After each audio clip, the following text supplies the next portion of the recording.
Hello guys, welcome back to my channel. അപ്പോൾ ഇന്നൊരു day in my life video ആണ് കേട്ടോ. ഒരു ഫുൾ ഡേ വീഡിയോ എടുക്കാമെന്ന് വിചാരിച്ചു. അങ്ങനെ രാവിലെ എണീറ്റ പാടെ തന്നെ ഒരു ചെറിയ പണി കിട്ടിയിട്ടുണ്ടായിരുന്നു. ഇവിടെ കറണ്ട് പോയിട്ടുണ്ടായിരുന്നു. ഇവിടെ മീറ്റർ പുതിയത് വെക്കാൻ വേണ്ടി രാവിലെ കുറേ സമയം കറണ്ട് ഉണ്ടായിരുന്നില്ല. പിന്നീട് വന്നെങ്കിലും വോൾട്ടേജ് ഒന്നും ഉണ്ടായിരുന്നില്ല. അപ്പോൾ ദാഹിക്ക പുറത്തുനിന്ന് പോയി ഫുഡൊക്കെ മേടിച്ചുകൊണ്ട് വന്നു. നല്ല ഇരുട്ടായിരുന്നു കേട്ടോ കിച്ചണിലൊക്കെ. പിന്നെ ചായ മാത്രമേ ഞാൻ ഇട്ടിട്ടുണ്ടായിരുന്നുള്ളൂ. അങ്ങനെ ഇടിയപ്പവും മുട്ട റോസ്റ്റൊക്കെ കഴിക്കുവാണ്. അപ്പോൾ ഞാൻ മുട്ടയുടെ മഞ്ഞയും ഐസിനും മുട്ടയുടെ വെള്ളയൊക്കെയാണ് കേട്ടോ കൊടുക്കുന്നത്. ഇടിയപ്പം കുറച്ചൊക്കെ കഴിച്ചിട്ടുണ്ടായിരുന്നു. എന്തായാലും റോസ്റ്റൊക്കെ നല്ല അടിപൊളി ടേസ്റ്റായിരുന്നു. അത്യാവശ്യം നല്ല സ്പൈസിയും ആയിരുന്നു കേട്ടോ. അതുപോലെ ഇന്ന് ഇക്ക ജോലിക്ക് പോകാൻ ലേറ്റ് ആയിട്ടുണ്ടായിരുന്നു. അപ്പോൾ കറണ്ടൊന്നും ഇല്ലാത്തതുകൊണ്ട് നല്ല പാടായി പോയിട്ടുണ്ടായിരുന്നു. അങ്ങനെ ഞാൻ കഴിക്കുന്നുണ്ട്. കൂടെ ഐസ് മുട്ടയുടെ വെള്ളയൊക്കെ കഴിക്കുന്നുണ്ട് കേട്ടോ. മുട്ടയുടെ വെള്ളം മാത്രമേ കഴിക്കത്തുള്ളൂ. അതുപോലെ വാവ ഇന്ന് നേരത്തെ എണീറ്റിട്ടും ഉണ്ടായിരുന്നു കേട്ടോ. അങ്ങനെ രാവിലത്തെ ഫുഡൊക്കെ കഴിഞ്ഞ ശേഷം മിക്ക ജോലിക്ക് പോയി. അതിനുശേഷം വാവിനെ ഉറക്കിയതിന് ശേഷമാണ് കേട്ടോ ഞാൻ കിച്ചണിൽ കയറുന്നത്. അങ്ങനെ ഉച്ചക്കത്തേക്കുള്ള ഫുഡൊക്കെ ഉണ്ടാക്കാൻ വേണ്ടി കയറി. അപ്പോൾ ആദ്യം തന്നെ മുരിങ്ങയ്ക്കായും തക്കാളിയും കൂടി ഉള്ളൊരു ചാറുകറി വെക്കാമെന്ന് വിചാരിച്ചു. അതുപോലെ ഇന്നലെ ഉണ്ടാക്കിയ മീൻകറി മിച്ചം ഉണ്ടായിരുന്നു. അപ്പോൾ ഇന്നലെ കുറച്ച് കൂടുതൽ മീൻകറി വെച്ചിട്ടുണ്ടായിരുന്നു കേട്ടോ. അതുകൊണ്ട് അത് ഫ്രിഡ്ജിലിരിപ്പുണ്ട്. അപ്പോൾ ചാറുകറിയായിട്ട് ഇതും വെക്കാമെന്ന് വിചാരിച്ചു. അങ്ങനെ പതിവ് പോലെ മഞ്ഞപ്പൊടി ഉപ്പൊക്കെ ഇട്ട് അതൊക്കെ ഒന്ന് വേവിക്കാൻ വേണ്ടി വെക്കുന്നുണ്ട്. അങ്ങനെ അതൊക്കെ ഒന്ന് തിളച്ച് വന്നതിന് ശേഷം ഒന്ന് അടച്ച് വെക്കുന്നുണ്ട്. പിന്നെ നമ്മൾ തേങ്ങ അരയ്ക്കാൻ വേണ്ടി ഇതിൽ നിന്ന് തന്നെ വെള്ളം എടുക്കുകയാണ് കേട്ടോ. എപ്പോഴും ഇങ്ങനെ തന്നെയാണ് ചെയ്യാറ്. കാരണം നമ്മൾ ഫ്രിഡ്ജിൽ വെച്ചിരുന്ന തേങ്ങ ആണ്. അപ്പോൾ പച്ചവെള്ളത്തിൽ അരച്ച് കഴിഞ്ഞാൽ അരഞ്ഞു കിട്ടത്തില്ല. സോ ഈ ഒരു വെള്ളം ഉപയോഗിച്ചാണ് കേട്ടോ ഞാൻ അരച്ചെടുക്കുന്നത്. അതുപോലെ കഴിഞ്ഞ ദിവസം ഇക്ക മീൻ മേടിച്ചപ്പോൾ വറ്റയുടെ കൂടെ ആവോലിയും കൂടി മേടിച്ചിട്ടുണ്ടായിരുന്നു. അപ്പോൾ കുറച്ച് കൂടുതൽ മീൻ മേടിച്ചിട്ടുണ്ടായിരുന്നു. അതുകൊണ്ട് തന്നെ കുറച്ച് കൂടുതലെടുത്ത് ഫ്രൈ ചെയ്യാമെന്ന് വിചാരിച്ചു. കാരണം ഇങ്ങനെ ഫ്രിഡ്ജിൽ വെച്ചിരുന്ന് എടുക്കുമ്പോൾ കുറച്ച് ടേസ്റ്റ് കുറവാണ് കേട്ടോ.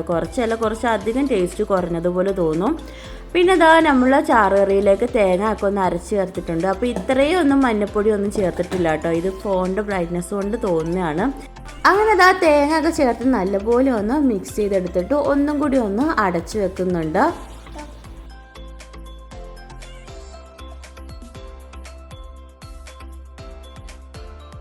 അടുത്തതായിട്ട് മീൻ പൊരിക്കാനുള്ള മസാലയും കൂടി റെഡിയാക്കാം. അതിനുവേണ്ടി ആവശ്യത്തിന് മുളക് പൊടി ചേർത്ത് കൊടുത്തിട്ടുണ്ട്. ഇപ്പോഴായിട്ട് ഞാൻ മീൻ പൊരിക്കുമ്പോൾ നല്ലപോലെ മുളക് പൊടി കുറച്ചാണ് കേട്ടോ ചേർത്ത് കൊടുക്കുന്നത്. എരിവ് കുറവാണെങ്കിൽ വാവയും കഴിക്കും. വാവയ്ക്ക് മീൻ പൊരിച്ചതൊക്കെ അത്യാവശ്യം ഇഷ്ടമാണ് കേട്ടോ. അങ്ങനെ നമ്മൾ മുളക് പൊടിയും മഞ്ഞൾപ്പൊടിയും അതുപോലെ തന്നെ ഒരു പകുതി നാരങ്ങാനീരും കൂടി ചേർത്ത് കൊടുത്തിട്ടുണ്ട്. നാരങ്ങാനീരില്ലെങ്കിൽ വിനാഗിരി ആയിരിക്കും കേട്ടോ ഞാൻ ചേർത്ത് കൊടുക്കാറ്. പിന്നെ ആവശ്യത്തിന് ഉപ്പ് കൂടി ഒന്ന് ചേർത്ത് കൊടുക്കുന്നുണ്ട്. പിന്നെ കറിവേപ്പില ഉണ്ടായിരുന്നു, അതുകൊണ്ട് അതും കൂടി ഒന്ന് ചേർത്ത് കൊടുക്കുന്നുണ്ട്. പിന്നെ നമ്മൾ ഇതിലേക്ക് ചെറുതായിട്ട് നമ്മൾ വെളുത്തുള്ളിയും അതുപോലെ തന്നെ ഇഞ്ചിയും കൂടിയൊക്കെ ചേർത്ത് കൊടുക്കുന്നുണ്ട്. എന്നിട്ട് എല്ലാം കൂടി നല്ലപോലെ ഒന്ന് മിക്സ് ചെയ്തെടുക്കുന്നുണ്ട്. അപ്പോൾ ഇത് ജസ്റ്റ് മസാലയൊക്കെ തേച്ചതിന് ശേഷം ഫ്രിഡ്ജിൽ വെക്കുവാണ് കേട്ടോ. മസാലയൊക്കെ ഒന്ന് സെറ്റായി വരാൻ വേണ്ടി. ഇക്ക വരുന്നതിന് കുറച്ച് മുമ്പായിട്ട് പൊരിച്ചെടുക്കാമെന്ന് വിചാരിച്ചു. അങ്ങനെ മസാലയൊക്കെ തേച്ച് നമ്മൾ മീനൊക്കെ ഒന്ന് സെറ്റാക്കിയിട്ടുണ്ട്. അതിനുശേഷം നമ്മൾ കറിയൊക്കെ ഒന്ന് താളിക്കാമെന്ന് വിചാരിച്ചു. അങ്ങനെ പാൻ വെച്ച് വെളിച്ചെണ്ണ ഒഴിച്ച് ജസ്റ്റ് കടുകും അതുപോലെ കറിവേപ്പില ഇട്ടാണ് കേട്ടോ താളിക്കുന്നത്. പിന്നെ ആദ്യം തന്നെ നമ്മൾ ചോറും വെച്ചിട്ടുണ്ടായിരുന്നു. അപ്പോൾ ഈ ഒരു ടൈമൊക്കെ ആയപ്പോൾ ചോറിൻ്റെ ആവിയൊക്കെ പോയിട്ടുണ്ടായിരുന്നു. അപ്പോൾ അതും കൂടിയൊക്കെ ഒന്ന് ഊറ്റി മാറ്റുന്നുണ്ട് കേട്ടോ.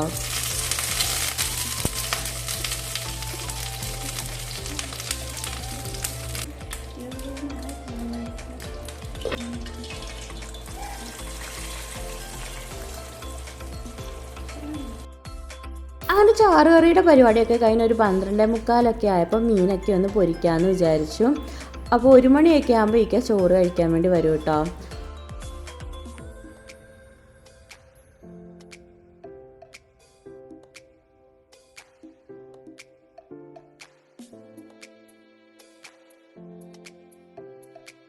അങ്ങനെ നമ്മൾ തിരിച്ചും മറിച്ചുമൊക്കെ ഇട്ട് നമ്മൾ മീനൊക്കെ ഒന്ന് പൊരിച്ചെടുക്കുന്നുണ്ട്. മുമ്പ് പറഞ്ഞ പോലെ തന്നെ ഇവിടെ കറിയിലെ മീനെക്കാട്ടും കൂടുതൽ ഇഷ്ടം ഇങ്ങനെ പൊരിച്ചെടുക്കുന്ന മീനാണ് കേട്ടോ. അതാകുമ്പോൾ വാവയും കുറച്ചൊക്കെ കഴിക്കും.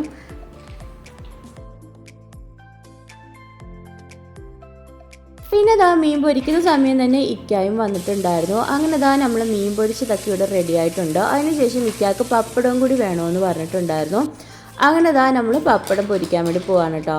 ചിലപ്പോഴൊക്കെ ഇവിടെ നിന്ന് മേടിക്കുന്ന പപ്പടം ഒരു കാശിനും കൊള്ളത്തില്ല. പക്ഷേ ഇത്തവണ മേടിച്ച പപ്പടം നല്ലതായിരുന്നു കേട്ടോ. വലിയ ഷേപ്പും കാര്യങ്ങളൊന്നും വന്നില്ലെങ്കിലും നല്ല ടേസ്റ്റ് ഉണ്ടായിരുന്നു സംഭവം.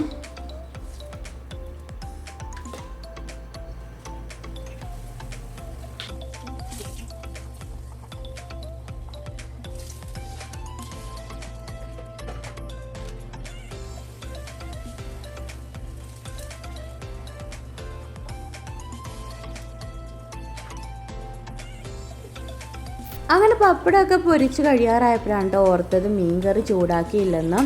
അങ്ങനെ അത് ആ മീൻകറിയും കൂടിയൊക്കെ ഒന്ന് ചൂടാക്കാൻ വേണ്ടി വെക്കുന്നുണ്ട്.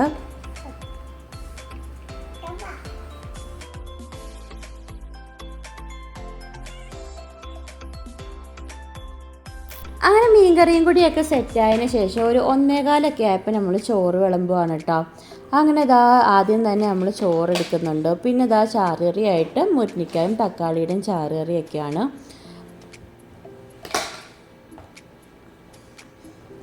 അതുപോലെ ഇത്തവണ ചാറുകറി വളരെ കുറച്ചേ വെച്ചിട്ടുണ്ടായിരുന്നുള്ളൂ കേട്ടോ. കാരണം ഒരു നേരത്തേക്കൊക്കെ മതിയായിരുന്നു. പിന്നെ ഇതാ നമ്മൾ മുളക് കറിയൊക്കെ ആ സമയമൊക്കെ ആയപ്പോൾ തിളച്ച് വന്നിട്ടുണ്ടായിരുന്നു. അപ്പോൾ അതും കൂടി എടുക്കുന്നുണ്ട്. അപ്പോൾ തലേ ദിവസം വെച്ച് മീൻ കറി ആയതുകൊണ്ട് തന്നെ മീനിലൊക്കെ നല്ലപോലെ പുളിയൊക്കെ പിടിച്ചിട്ടുണ്ടായിരുന്നു.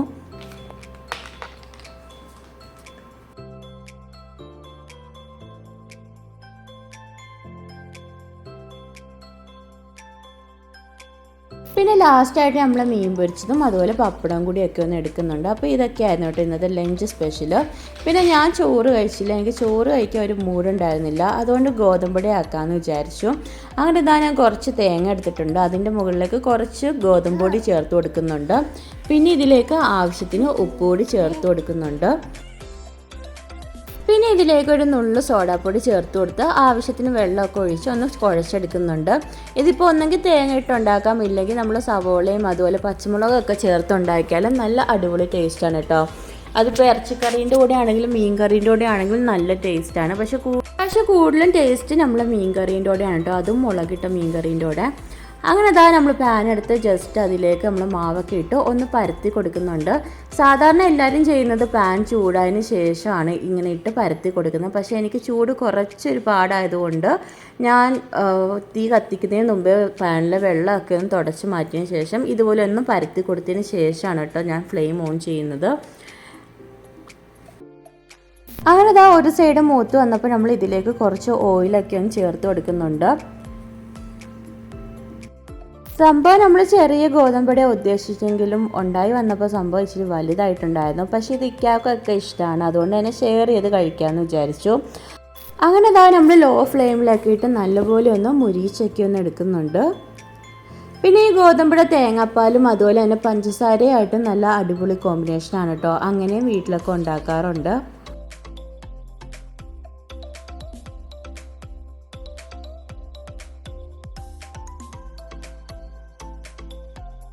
അങ്ങനെതാ നമ്മുടെ ഗോതമ്പുടൊക്കെ റെഡി ആയിട്ടുണ്ട്. ഇനി നമുക്കൊരു പ്ലേറ്റിലേക്ക് മാറ്റാം. പിന്നെ ഇതിലേക്ക് ഇതാ ഞാൻ ആവശ്യത്തിന് മുളക് കറിയും കൂടി ഒന്ന് ഒഴിക്കുന്നുണ്ട്. പിന്നെ മീൻ പൊരിച്ചതും എടുക്കുന്നുണ്ട് കേട്ടോ. അപ്പോൾ ഇതൊക്കെയാണ് ഞാൻ ലഞ്ചിന് കഴിക്കുന്നത്.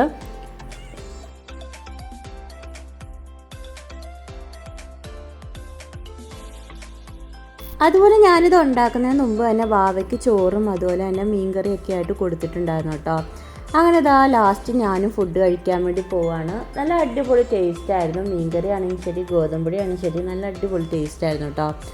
പിന്നെ അതിന് ശേഷം ഒരു വൈകുന്നേരം സമയമൊക്കെ ആയപ്പോൾ വാവയ്ക്ക് വേണ്ടി ഏത്തയ്ക്ക ഒന്ന് പൊള്ളിച്ചെടുക്കാമെന്ന് വിചാരിച്ചു. അപ്പോൾ കഴിഞ്ഞ ദിവസത്തെ പോലെ തന്നെ ബട്ടറിലാണ് കേട്ടോ ഇന്നും ചെയ്യുന്നത്.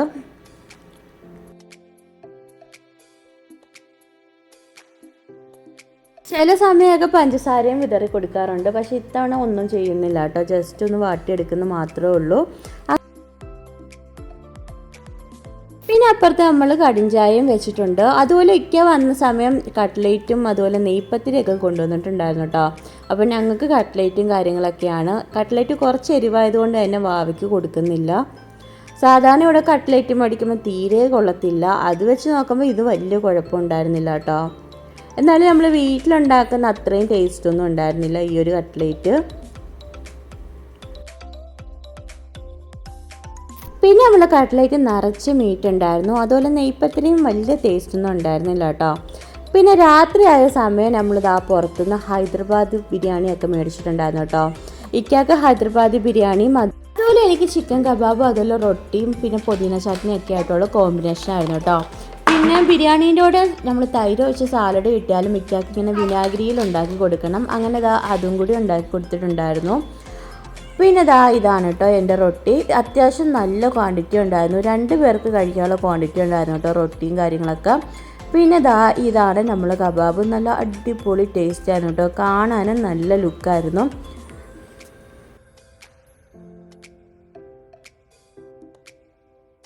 പിന്നെ ഇതിൻ്റെ കൂടെ കിട്ടുന്ന ഈ ചട്നി അത്യാവശ്യം നല്ല സ്പൈസിയാണ് കേട്ടോ. അതുപോലെ ചിക്കനും അത്യാവശ്യം നല്ല സ്പൈസിയാണ്, നല്ല പുളിയും എരിവും ഉപ്പും ഒക്കെ ഉള്ള അടിപൊളി ചിക്കനാണ് കേട്ടോ. പിന്നെ ഇതൊക്കെ എരിവായതുകൊണ്ട് വാവയ്ക്ക് കുറച്ച് മാത്രമേ കൊടുത്തിട്ടുണ്ടായിരുന്നുള്ളൂ. ആൾക്ക് ഞാൻ ചോറും അതുപോലെ തന്നെ മീൻകറിയൊക്കെ തന്നെയാണ് കേട്ടോ രാത്രിയും കൊടുത്തത്. അങ്ങനെ നമ്മൾ 3 പേരും ഇരുന്ന് ഫുഡൊക്കെ കഴിക്കുന്നുണ്ട്. നല്ല അടിപൊളി ടേസ്റ്റ് ആയിരുന്നു കേട്ടോ. അതുപോലെ ഇന്നത്തെ വീഡിയോയും വിശേഷങ്ങളും ഒക്കെ അത്രയൊക്കെ ഉള്ളൂ കേട്ടോ. എൻ്റെ ചാനൽ ആദ്യമായിട്ട് കാണുന്നവരാണെങ്കിൽ ഒന്ന് ലൈക്ക് ചെയ്യാനും ഷെയർ ചെയ്യാനും ഇഷ്ടപ്പെട്ടതിനെ കമൻറ്റ് ചെയ്യാനും മറക്കല്ലോ കേട്ടോ. അതുപോലെ സബ്സ്ക്രൈബ് ചെയ്യാതെ കാണുന്നവരാണെങ്കിൽ ഒന്ന് സബ്സ്ക്രൈബ് ചെയ്ത് സപ്പോർട്ട് ചെയ്യുക. അപ്പോൾ അത്രയൊക്കെ ഉള്ളൂ. അടുത്ത വീഡിയോ ആയിട്ട് വരുന്നവരെ ബൈ ബൈ.